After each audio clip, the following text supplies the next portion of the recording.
O Apocalipse é o final do mundo, indica o final dos tempos. Será que o mundo vai acabar? Vai deixar de existir? Porque há muitas pessoas que têm essa pergunta, têm essa questão. Nós podemos ver que vários filmes são realizados, por exemplo, o filme de 2012 a nos indicar que haveria um fim. Muitas pessoas também estão um pouquinho assustadas com uma profecia dos chamados Maias, não é? Que disseram que em 2012 o mundo iria acabar. Será que o mundo vai acabar e o que é que o Apocalipse bíblico nos fala sobre isso? Bom, vamos deixar as profecias humanas, não é? Porque essa teoria de 2012 não passa de uma teoria.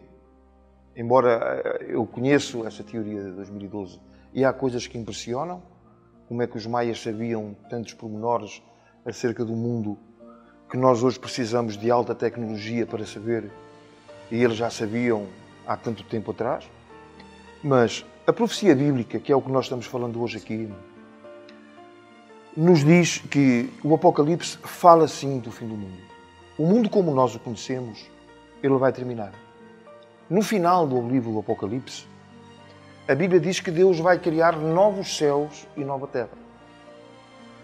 Se vai criar novos céus e nova terra, o mundo como hoje nós terminamos, sim, vai terminar. Vai terminar. Mas até que cheguemos a esse estágio, não é? Veja bem, na escatologia bíblica, a palavra escatologia quer dizer as coisas que vão acontecer no final, nós temos alguns passos para dar até chegar a esse ponto.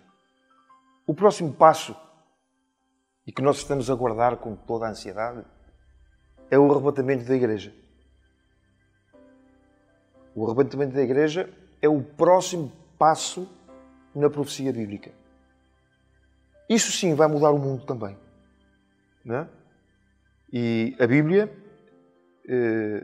nós não estamos a falar agora especificamente nisto, mas também faz parte da profecia bíblica. E para nós ainda é profecia, porque ainda não veio.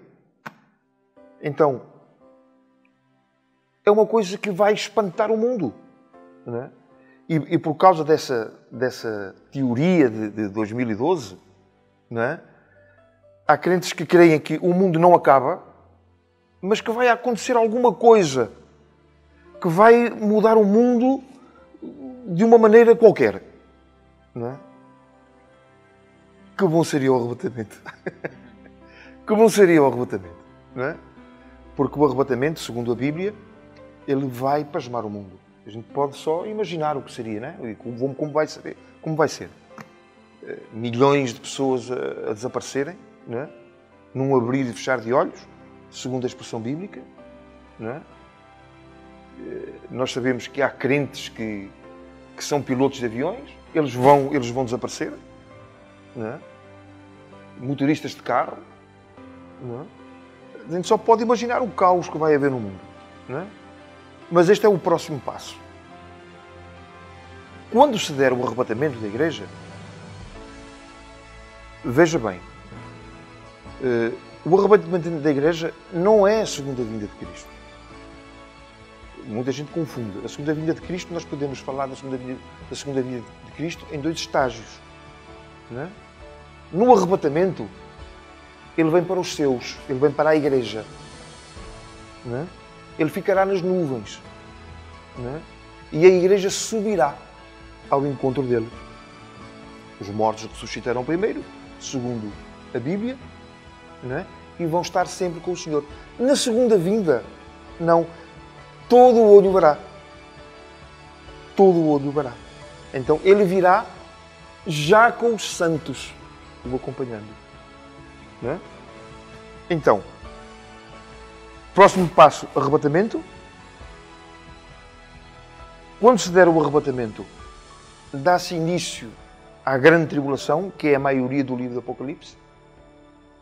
Vai-se dar início à tribulação, que são os juízes de Deus sobre a terra. Atingirá particularmente a nação de Israel, não é? Mas também pessoas que viverão durante a tribulação. A segunda vinda de Cristo dá-se no final da grande tribulação. Por isso o Senhor Jesus Cristo diz: se esses dias não fossem abreviados, nenhuma carne se salvaria. Então, a vinda do Senhor Jesus Cristo para dar um término à grande tribulação, senão nenhuma carne se salvaria. Aí, o que é que vai acontecer no calendário profético? Vai haver o julgamento das nações. Eu estou a falar isto, irmão, para chegarmos lá no final, quando que o mundo vai acabar. Vai-se dar o julgamento das nações. Quando se der o julgamento das nações, dá-se início a um período de tempo chamado na Bíblia o milénio, que é Cristo reinando aqui na Terra.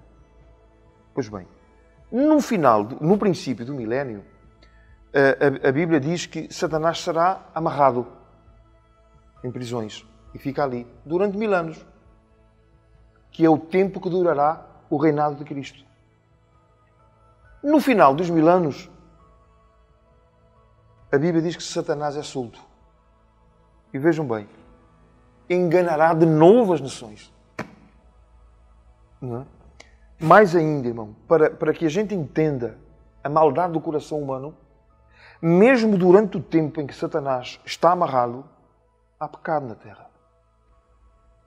Pessoas que hoje acusam Satanás de tudo o que acontece na sua vida, muitas vezes não é. E a prova disso é que com Satanás amarrado, preso, sem ter possibilidades de tentar ninguém, o pecado vai continuar a existir no planeta Terra. No final dos 1000 anos, Satanás é solto, voltará a enganar as nações, haverá uma batalha final e aí haverá o juízo final. O juízo do grande trono branco. E aí, a terra que hoje existe vai ser destruída pelo fogo. E a Bíblia diz que Deus fará novos céus e nova terra, onde o mar já não existe. Respondendo à sua pergunta, irmão, o mundo vai acabar, sim. Amém? Bom, outra pergunta que eu queria fazer, pastor. O pastor falava sobre quem não será arrebatado, não é? Nós estamos falando sobre o Apocalipse e a solução para as pessoas evitarem esses tormentos, essas tribulações que vão ver sobre a terra, é nós temos a Jesus no nosso coração e sermos salvos. Exatamente. E sermos arrebatados. Mas eu queria perguntar-lhe quais são os sinais assim que nos mostram que a vinda do Senhor Jesus está próxima. Sei que existem vários, não é? Mas os sinais mais importantes que nós agora, neste tempo atual, nós devemos ter em conta e estar bem atentos. Pois bem, pela boca do próprio Cristo, e nós podemos ver isto em Mateus 24, eu poderia ler, mas pronto. Se alguém que nos está ouvindo, né, em Mateus 24, e em alguns dos Evangelhos, o Senhor Jesus Cristo, ele diz alguns sinais. E muitas pessoas já ouviram falar destes sinais. Guerras, rumores de guerras, terremotos, fomes.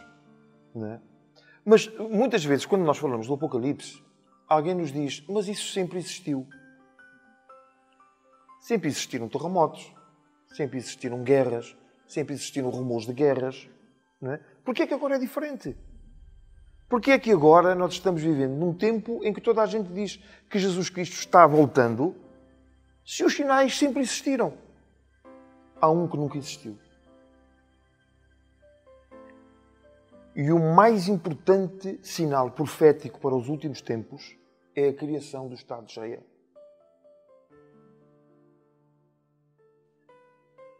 Veja bem, quando, em obediência à palavra do Senhor, quando nós lemos no livro de Deuteronômio e no livro de Levítico as bênçãos e as maldições,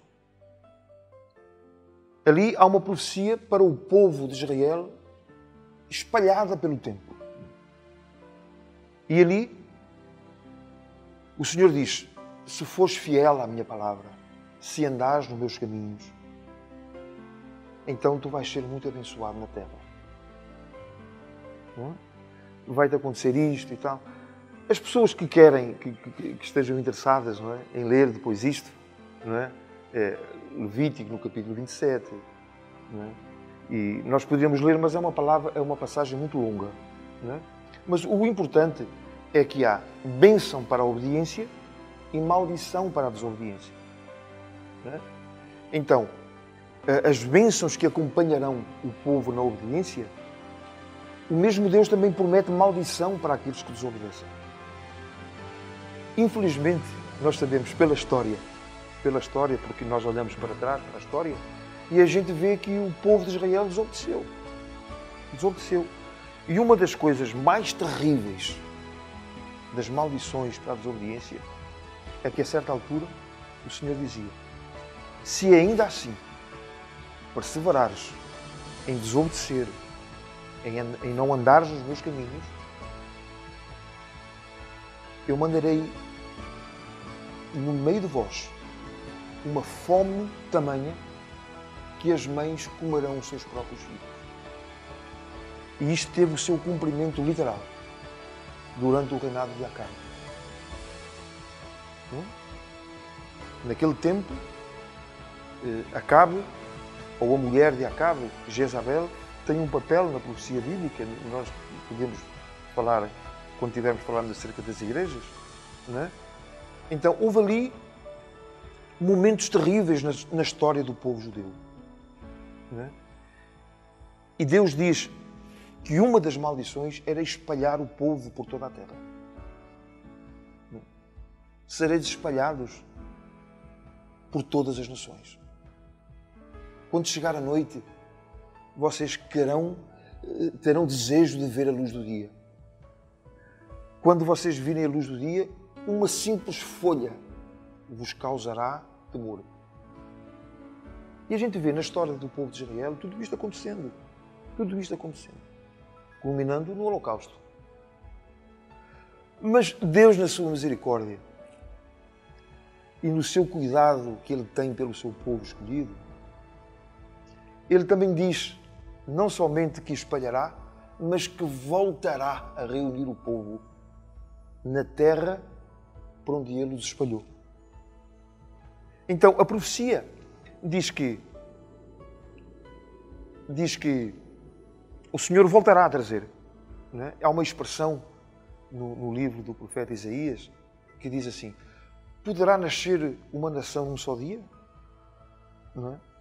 Mas é que a nação de Israel, ela nasceu num só dia. Depois do Holocausto, depois era o Império Britânico que mandava na Palestina, e então eles resolveram partilhar a Palestina, dividir a Palestina. Metade da Palestina seria para o povo judeu e a outra metade para os árabes. Isto deu-se no dia 14 de maio de 1948. É a maior profecia. É a profecia que a Bíblia e o Senhor Jesus Cristo chama a figueira. Olhem para a figueira.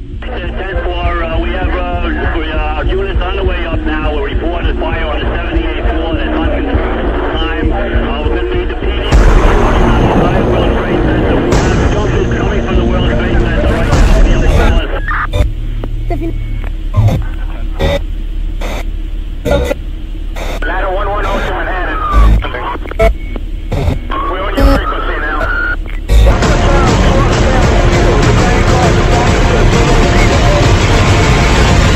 Squad 288 to Manhattan, Kerry. On your frequency responding. Can you send us a ticket, please?